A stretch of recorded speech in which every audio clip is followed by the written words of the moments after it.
Agora, nesse contexto, a gente está brincando com fogo. A gente pegou um sistema que mais ou menos era profundamente viciado no seu financiamento. Isso favorecia a perpetuação de uma elite parlamentar sim corrupta, mas o que a gente está fazendo é meio chutar para o alto e torcer para cair em pé melhor do que antes. Bom, a julgar pela história do Brasil, tende a cair pior.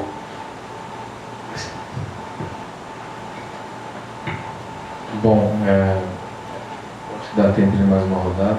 Eu vou me voluntariar também depois do Raul.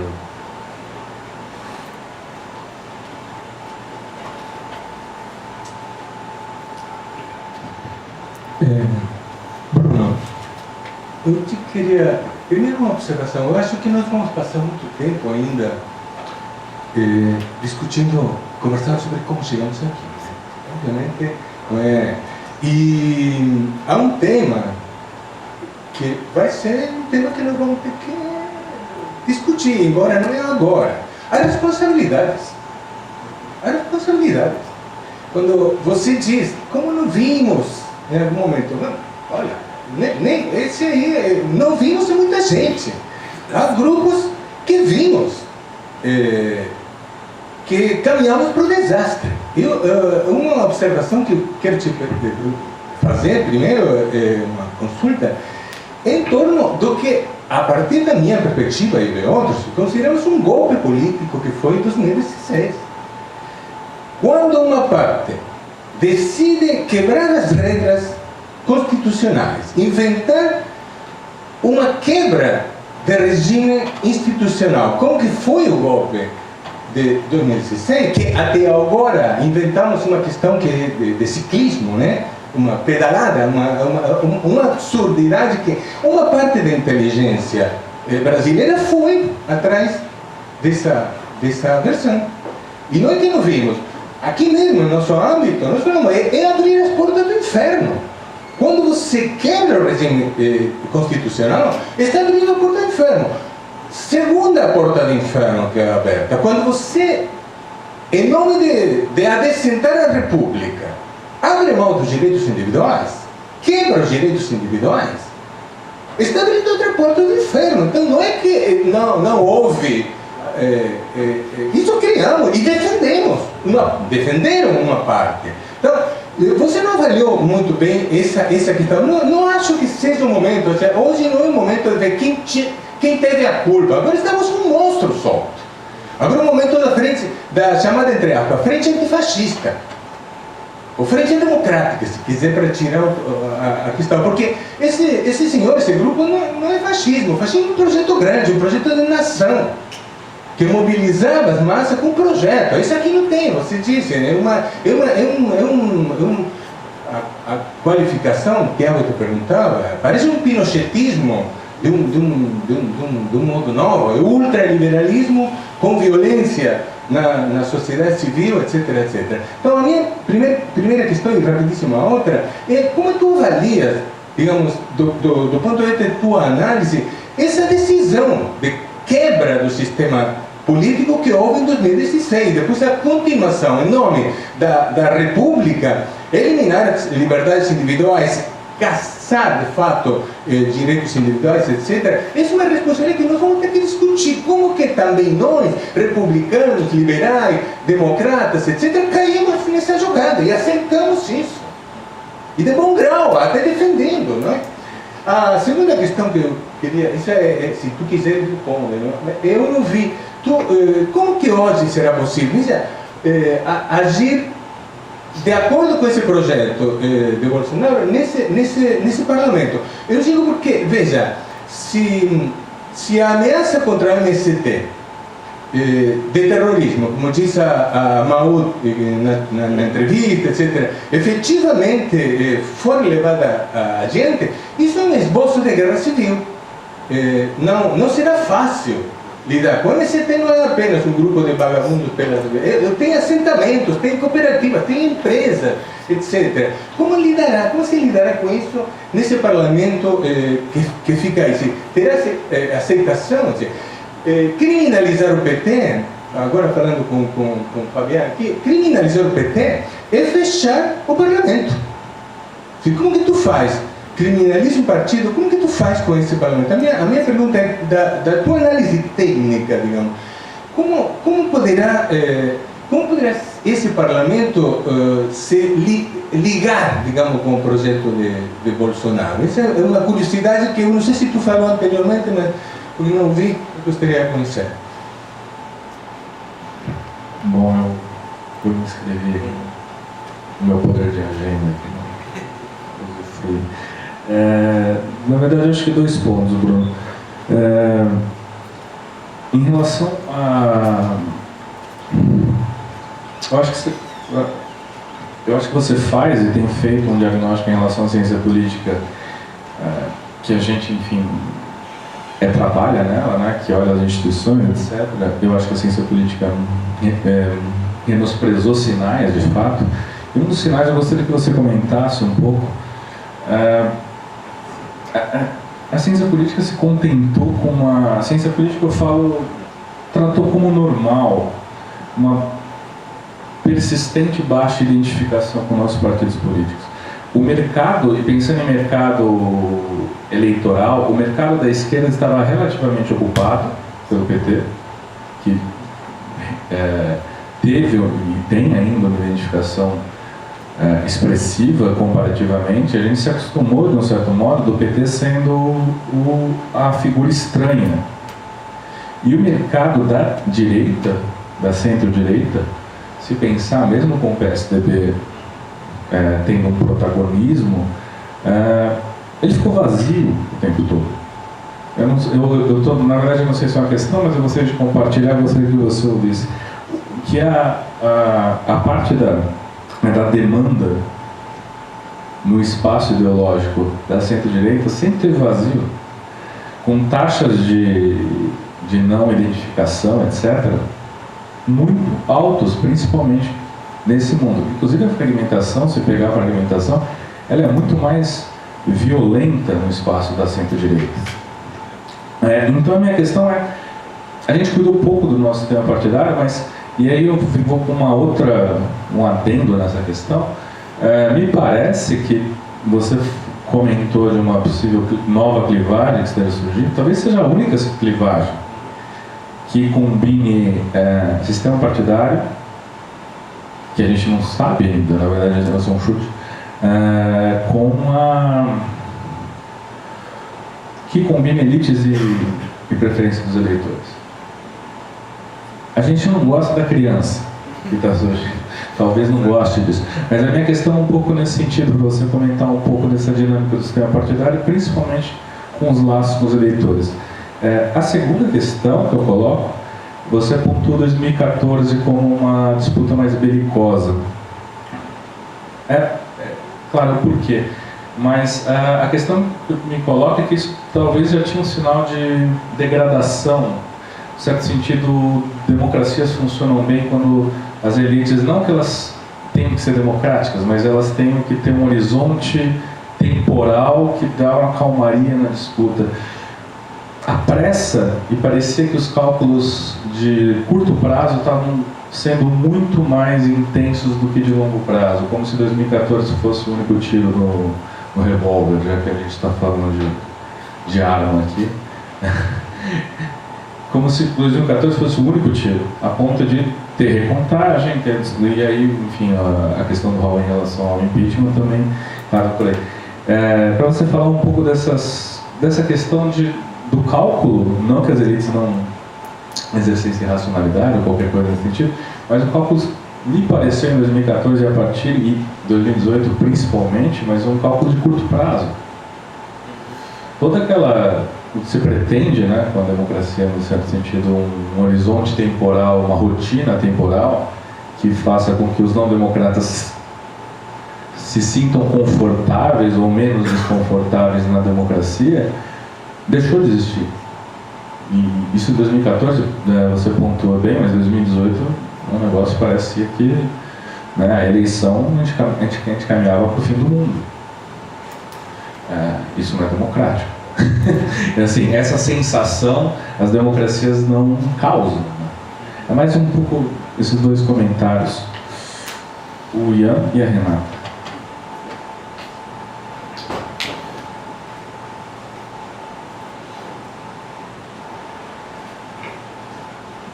Bom, em primeiro lugar, obrigado pela tua palestra, por ter vindo. Vou pegar um pouco a ideia do Raul de responsabilidade.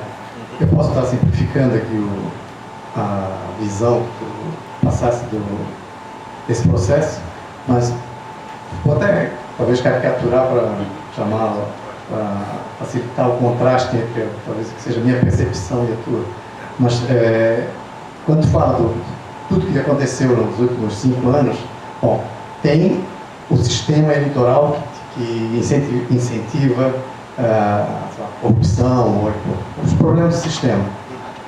Tem a Lava Jato, tem a mídia que divulgou cotidianamente. Agora, em termos de responsabilidade, me parece que a ênfase é que tinha um sistema que incentivava a corrupção, depois veio a Lava Jato, mas o que fizeram os partidos políticos? A responsabilidade principal não é desses atores. Por exemplo, se a gente tem os governos do PT, se ali se construiu uma máquina, né, de utilizar todo esse esquema de financiamento, de campanha, e que nós podemos discutir o grau em que existem provas concretas em cada caso, se houve exageros por parte do Ministério Público, etc. Mas, digamos, há um conjunto de evidências de que operou aí um sistema bastante corrupto, que envolveu o PT e vários dos seus partidos de coligação, inclusive compra de partidos para ajudar na coligação, que ganha tempo de TV, que facilita. Isso é, de alguma forma, corrupção da República. Tem várias denúncias sobre o que fez o PSDB no governo de São Paulo também, que caminha nessa mesma linha. Então, será que nós não estamos aqui retirando a responsabilidade dos principais responsáveis por todo esse problema, colocando, o problema é do sistema eleitoral, o problema é dos exageros da Lava Jato, o problema da mídia que ficou o tempo todo massacrando? A minha impressão é que a gente deve colocar, em termos de responsabilidade, nesses atores que me parece que sejam fundamentais, porque eu acho que todo esse desgaste do sistema partidário que levou, em última análise, à eleição do Bolsonaro, se deve fundamentalmente a isso. É só uma provocação para termos de ênfase de responsabilidade. Obrigado.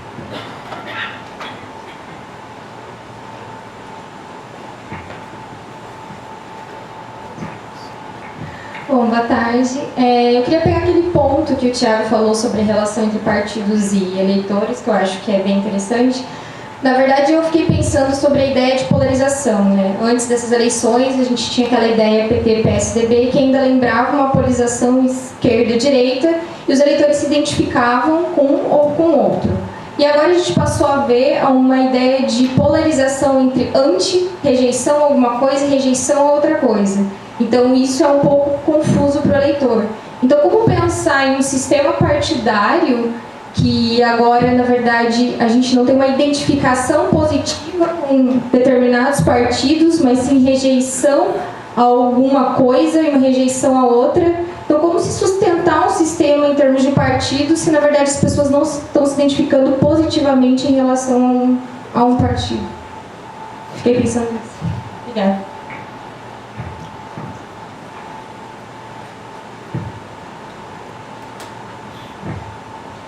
Bom,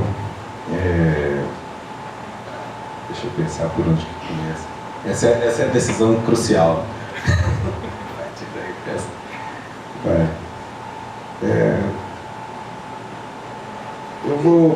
Como tem um problema do diagnóstico, né, eu vou começar da crise das responsabilidades, né, e acho que para isso, antes de chegar naquelas que eu tendo a atribuir mesmo, tem que primeiro fazer o caso a respeito dos partidos. Isso eu vou no sim, quer dizer, não se trata de isentar os partidos, né, mas eu acho que o perfil dos partidos, um perfil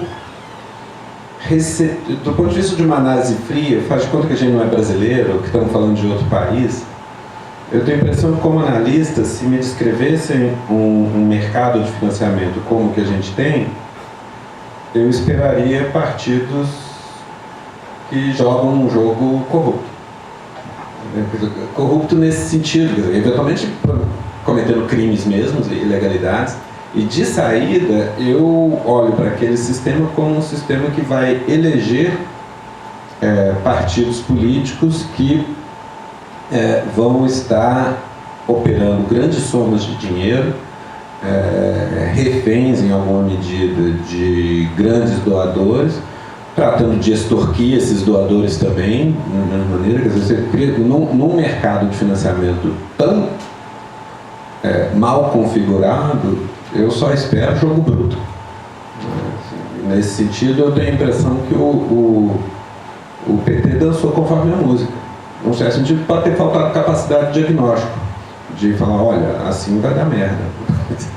E eventualmente ter tentado se posicionar. Mas diga-se a favor do PT que ele passou os 15 anos no poder defendendo reforma política, que dizia respeito a financiamento.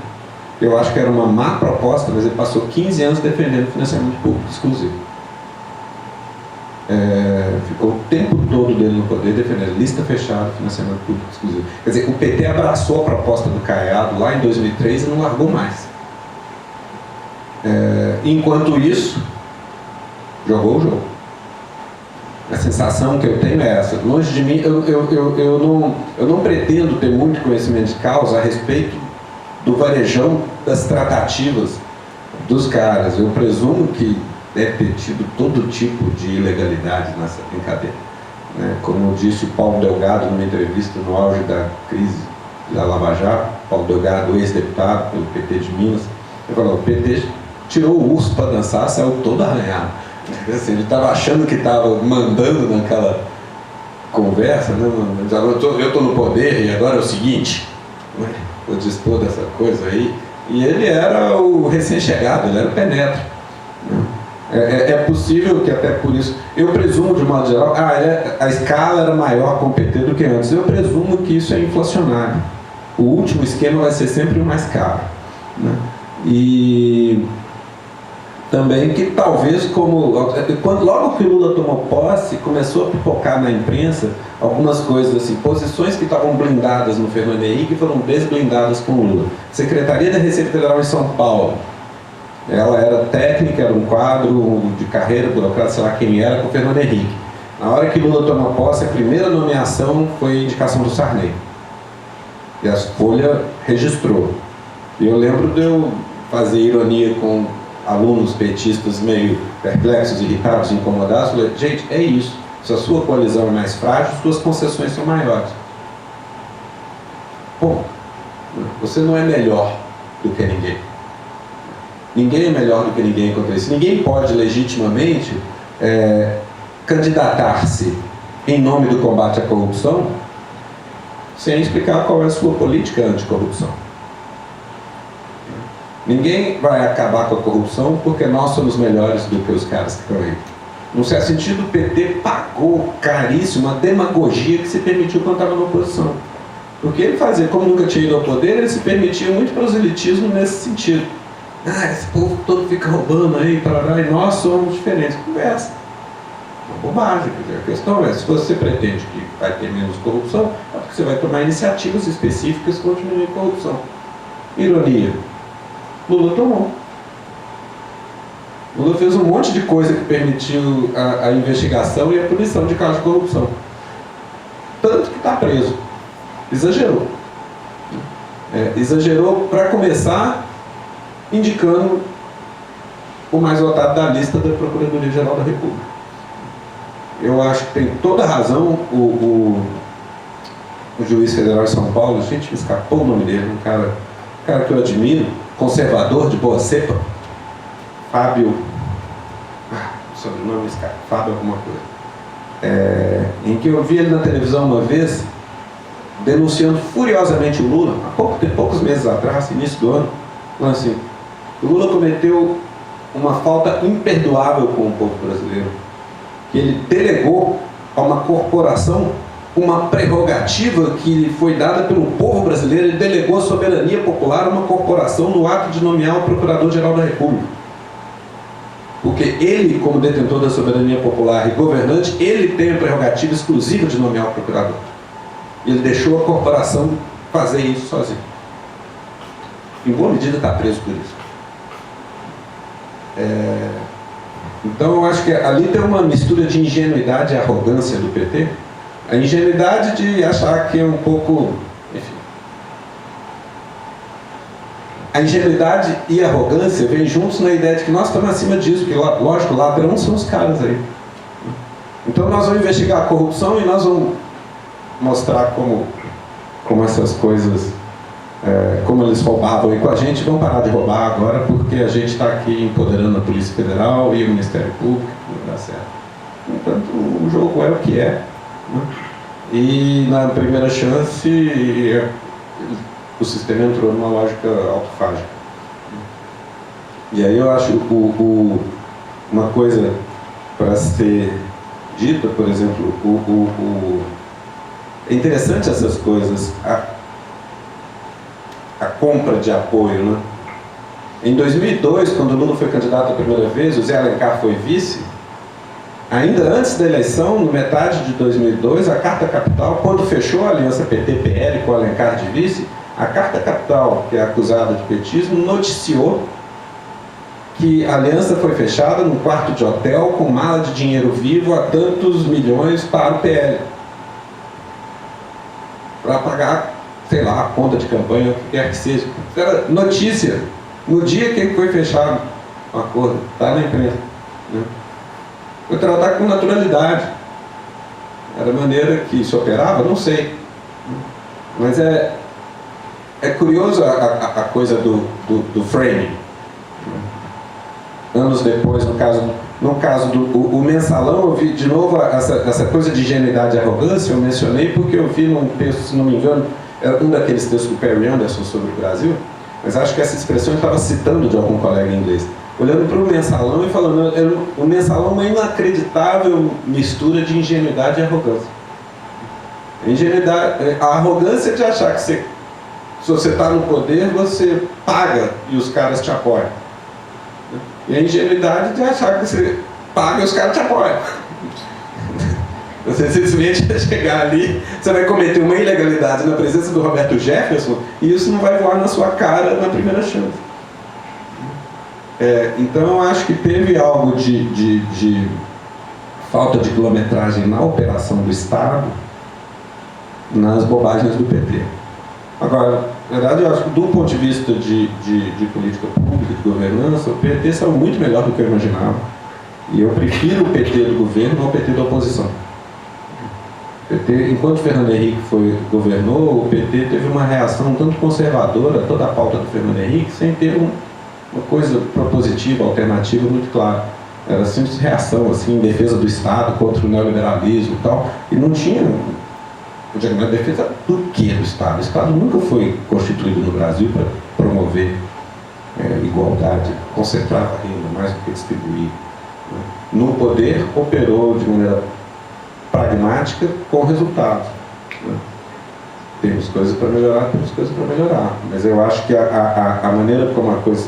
Você imagina assim, se o Lula em 2003 resolvesse ao tomar posse blindar a Petrobras, não tem nomeação política na Petrobras, vai ser só técnico, ninguém vai arrancar contrato de lá, parará, eu acho que ele tinha um impeachment em 2004. Porque você vai ter...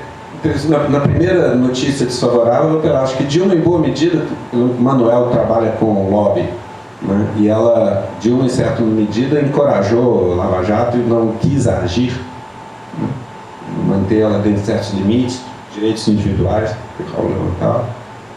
Em boa medida, porque eu estava apostando que ia pegar mais os adversários. Eu tenho um lobista, o Manuel estuda lobby, conhece um monte de lobista no Brasil, um lobista falava para ele, ainda em 2015, falava, Dilma vai cair pela ilusão de inocência. Ela acha que é inocente e está dando trela para os caras que vão acabar com ela. Eu acho que essa ilusão de inocência é parte de uma arrogância fundamental do PT que o levou à desgraça. Né? Da ideia de que nós estamos acima dessas coisas. Então, bota aquela coisa, eu prefiro dar dinheiro para o Roberto Jefferson ou dar poder para o indicado do Roberto Jefferson, que vai custar mais caro. Não, mas não é assim que funciona, você dá poder para o cara, mesmo que custe mais caro. E ele responde caso cometa uma ilegalidade. Mas o PT adotou exatamente, talvez com uma visão cética a respeito do jogo bruto, do que era o establishment por aí, presumindo que é tudo bandido, que é uma visão cínica indevida. Né? O Lula ainda em 2005 tem vídeo dele por aí falando que queria repetir uma operação Mãos Limpas no Brasil. Tem algo de petista no voluntarismo jurídico de Joaquim Barbosa, de Moro. Aquela ideia de que a lei está aí para proteger. Filigrana jurídica é garantismo. Né? A lei está aí, os detalhes do Código de Processo Penal estão aí para proteger bacana que cometeu o crime e se safar. Quando a gente sabe que o cara é do mal, a gente vai lá e pega ele. Tem algo de autoritário, né, na turma, que eu acho que é o que eu mais recrimino. Eu brinco assim, a pior forma de esquerdismo é esquerdismo jurídico. Olha com o ceticismo para direitos e garantias individuais como um privilégio de bacana, e que você sabe que não está certo e vai em busca da justiça e instrumentaliza. Está escrito na Constituição de outro jeito. Gente, mas aquilo ali não dá. Né? Está escrito na Constituição, a Constituição diz que só prende depois de transitado e julgado. Fala, mas isso não é razoável, vai demorar muito. Não, mas está escrito, cara. E eu acho que é esse voluntarismo que hoje é encarnado pelo Barroso no Supremo, por exemplo, e se volta facilmente contra qualquer elite política, conforme a atmosfera política que se apresenta. Eu acho que ali tem a minha recriminação ao PT é antes certo voluntarismo. Exatamente as coisas que faziam ele se julgar acima da corrupção que foram os seus principais pecados, do ponto de vista do enquadramento da coisa. Acho que ele, ao empoderar os controladores, ele descuidou dos controles sobre os controladores. E a gente produziu um sistema descompensado que pode se destruir. Do ponto de vista da distribuição de responsabilidades, sobra para todo mundo. Assim, mas para continuar na esfera PT, a coisa que eu tenho, enquanto governo, né, pior erro foi política econômica Dilma 1. Né?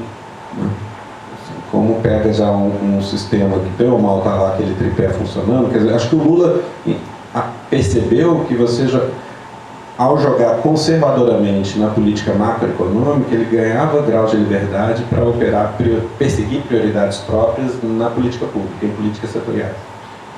Ao produzir superávit primário, ao botar a dívida em trajetória declinante, etc., ele acumulava capital político e até capital fiscal para ir em busca de prioridades tópicas. Então ele foi muito conservador em macroeconomia e agressivo em políticas setoriais, que pareciam, primeiramente, de curto alcance. Ele é agressivo no varejo, conservador no atacado. E isso estava funcionando. E a Dilma é incomparavelmente mais propensa ao risco. O que o Lula tinha dado de isenção fiscal de IPI em 2009, medida contra si, Dilma estende a vários setores, multiplica por 10 a escala da renúncia fiscal. E no mesmo momento ela derruba os juros, então ela adota tanto política fiscal quanto monetária expansionista ao mesmo tempo. Aí depois a inflação vai imediatamente para o teto da meta e alguém pode realmente se surpreender com isso. E isso acontece, segundo relatos, contra advertências explícitas internas, principalmente do próprio Lula. Mas ela é muito mais, para dizer de maneira eufemística, muito mais propensa ao risco. Né? E aí, algo que eu ando cultivando com força, quem pode se dar o luxo de ser agressivo em política econômica é a direita. A esquerda tem que ser conservadora em política econômica, porque a economia é que derruba o governo. E a esquerda sempre joga na casa do adversário, por definição. Os seus inimigos são poderosos. Ou ela não é de esquerda. Então, acho que o que houve é o seguinte, deu sopa, a hora que a economia parou, a popularidade caiu, estava exposto. E o sistema era repleto de problemas a serem explorados num eventual processo de corrupção. Internacionalmente, gente, quando troca governo, troca partido, ou mesmo antes disso, você tem o governo anterior é um monte de gente processada por corrupção. Quando lá no Paquistão cai alguém, entra um general, pode apostar que ele vai processar uma pessoa por corrupção. Às vezes que chega assim um novo governo e faz um crackdown em cima de corrupção, em cima do anterior e tal, para mim é pancadaria política. Corrupção está lá, você procura, vai achar.